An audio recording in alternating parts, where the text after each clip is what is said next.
हल्दीराम यांचे एक्सपायरी ताक विकणाऱ्या सुगंध डेली नीड्स अँड पान सेंटर या दुकानदारांवर सिटी कोतवाली पोलीस ठाण्यात अखेर गुन्हा दाखल करण्यात आला आहे। कारवाई करण्याच्या मागणीसाठी महाराष्ट्र राज्य पत्रकार संघाचे विदर्भ अध्यक्ष नयन मोंढे यांच्या नेतृत्वात तब्बल 2दा जिल्हा कचेरीवर आंदोलने करण्यात आली। आंदोलनाला अखेर यश आले आहे। सिटी कोतवाली पोलिसांनी हल्दीरामचे ताक पिल्यामुळे पत्रकारांना विषबाधा झाली का याबाबतचा खुलासा मागितला होता। त्यानंतर जिल्हा सामान्य रुग्णालयातील डॉक्टरांनी पत्रकारांना हल्दीरामचे एक्सपायरी झालेले ताक पिल्यामुळे विषबाधा झाल्याचे पत्र दिले होते। त्यानंतर सिटी कोतवाली पोलिसांनी एक्सपायरी झालेले ताक विकणाऱ्या सुगंधी डेली नीड्स अँड पान सेंटरचे मालकावर भारतीय न्याय संहितेच्या कलम 125, 275 अन्वये गुन्हा दाखल केला आहे। जिल्हा मराठी पत्रकार भवन येथे 11 मार्च 2025 रोजी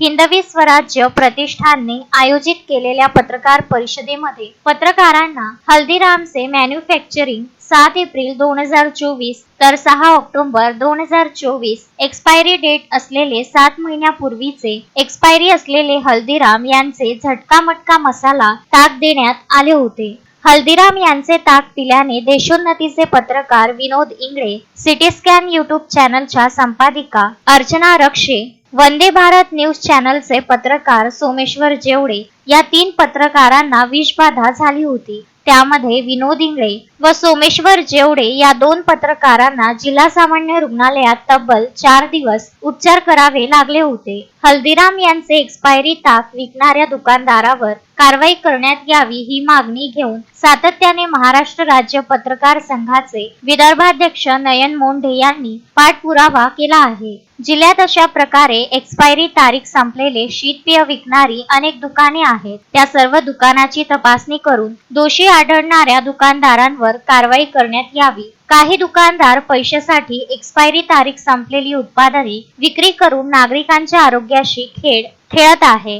त्यामुळे गोरगरीब नागरिकांना आपला जीव गमवावा लागतो। या निषेधार्थ महाराष्ट्र राज्य पत्रकार संघाने निषेध व निदर्शने आंदोलन केले आहे। आंदोलनात महाराष्ट्र राज्य पत्रकार संघाचे विदर्भाध्यक्ष नयन मोंढे, शहराध्यक्ष विक्रम ढोके, विनोद इंगळे, सुधीर गणवीर, मनीष गोडदे, अर्चना रक्षे, सोमेश्वर जेवडे, संजय तायडे, नकुल नाईक, धनराज खर्चान, राजा वानखडे, नितीन मुळे, मीनाक्षी कोल्हे, उज्ज्वल भालेकर, स्वप्नील सवाडे, संजय मोहोड यांच्यासह बहुसंख्य पत्रकारांनी मुद्दा लावून धरला होता। Vidarbha news bureau, Amravati.